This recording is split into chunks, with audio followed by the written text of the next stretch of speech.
જ્યારે માધવસિંહ સોલંકી સાહેબ સીએમ બન્યા પછી કોળી કે ઠાકોર સમાજમાં કોઈ સીએમ નથી બન્યા. પરસોત્તમભાઈ માલકિયા સાહેબ બધા સંતોની પણ ઈચ્છા છે કે આ સમાજનો સીએમ બનવો જોઈએ, એટલે એ પણ અપેક્ષા રહેશે. નવનીત બાલદિયાના કેસ પછી કોળી સમાજ ખૂબ ચર્ચામાં રહ્યો. એક પછી એક નેતાઓએ એવું કહ્યું કે હવે અમે અમારી એકતા બતાવીશું.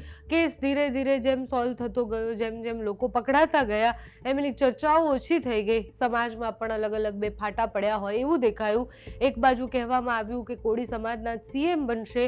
હજુ પણ ઘણા બધા આગેવાનો એવું જ કહી રહ્યા છે કે હવેની ચૂંટણીમાં કોળી સમાજની જેટલી વસ્તી છે એ પ્રમાણે એના સીએમ બનવા જોઈએ. સુરેન્દ્રનગરના લીંબડીમાં કાર્યક્રમ હતો, કોળી સમાજનું સંમેલન હતું. સંમેલનમાં ઋષિ ભારતી બાપુ પણ હતા. એના સિવાય કોળી સમાજના આગેવાનો પણ હતા. ઋષિ ભારતી બાપુ જ્યારે ભાષણ આપી રહ્યા હતા ત્યારે કહી રહ્યા હતા કે સૌરાષ્ટ્રમાં સૌથી વધારે કોળી રહે છે, સુરેન્દ્રનગરમાં પણ કોળીની સંખ્યા 2 લાખ કરતાં વધારે છે. આપણે ચાહીએ તો આપણા જ ધારાસભ્ય બને, આપણે ચાહીએ તો આપણા સીએમ પણ બની શકે છે. એટલે ફરી એકવાર એમણે એવું કહ્યું છે કે કોળી સમાજના સીએમ બનવા જોઈએ. હવે સીએમ કોણ બને, ચહેરો કોણ કોળી સમાજનો, એ પણ મોટો પ્રશ્ન છે. કારણ કે કોળી સમાજમાં અંદરો અંદર પણ નેતાઓનો વિખવાદ દેખાયો. એટલે ભારતીય જનતા પાર્ટીના જ 2 નેતા, એક મંત્રી અને એક ધારાસભ્ય, કુંવરજી બાવળિયા અને હીરા સોલંકી વચ્ચેના વિખવાદ એ અધ્યક્ષ પદ માટેનું હોય, જે સંગઠનના અધ્યક્ષ પદનું, એમાં પણ દેખાયો. એટલે હવે જો સીએમ બનાવવાની વાત આવે તો કોળી સમાજના કોણ સીએમ બને એ પણ મોટો પ્રશ્ન છે. અને એમ કેમ સીએમ કોઈ સમાજના આધારે બની શકે એ આપણે બધાએ ધ્યાન રાખવું પડે. ચૂંટણી આવે એટલે બધાને સમાજ યાદ આવે, બધાને યાદ આવે કે આપણે હિન્દુ છીએ અને ચૂંટણીના જે મુદ્દાઓ, ઓરિજિનલ મુદ્દાઓ હોય છે એ સાઈડ પર મુકાઈને આ વિષયો ઉપર જ નેતાઓ વાત કરતા હોય છે.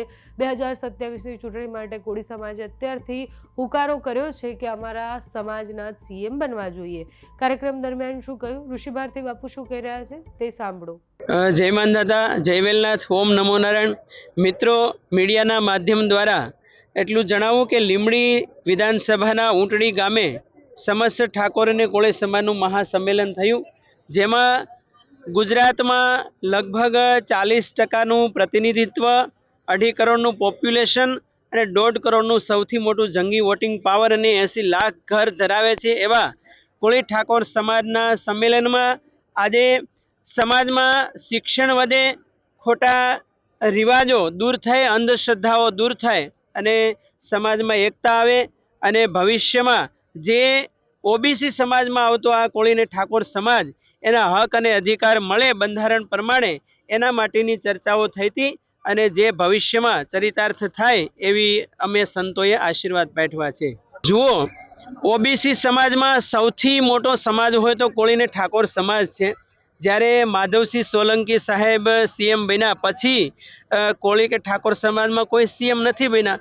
તો આ સમાજ આવડું મોટું વોટિંગ કરે છે, તો વર્ષોથી આ માંગ સમાજના આગેવાનોની, અમારે બાબુ દાદા ભાલિયા અને જે યુવા કોળી ટીમ છે અને પરસોત્તમભાઈ માલકિયા સાહેબ બધા સંતોની પણ ઈચ્છા છે કે આ સમાજનો સીએમ બનવો જોઈએ, એટલે એ પણ અપેક્ષા રહેશે. જી, 22ની વાત કરીએ તો ત્યારે પણ સમાજને એન કેન પ્રકારે ડિવાઈડ કરી દેવામાં આવ્યો હતો એવી મેં વાતો સાંભળી છે. તો 27માં આવું ન બને એના માટેની પણ વાતો થઈ છે. તો આ વિસ્તારમાં લીંબડી વિધાનસભામાં તમે જુઓ તો 2,79,000 મતદાતાઓમાંથી 1,40,000 જેટલા મતદાતાઓ માત્ર કોળી ઠાકોર સમાજના છે. એટલે મેં પણ હમણાં કીધું કે કદાચ આ સમાજ એક થઈને સિંગલ હાલે ને તો પણ આ વિધાનસભા એ કોળી સમાજના હસ્તગત થાય એવી સંભાવનાઓ 100% છે. જી.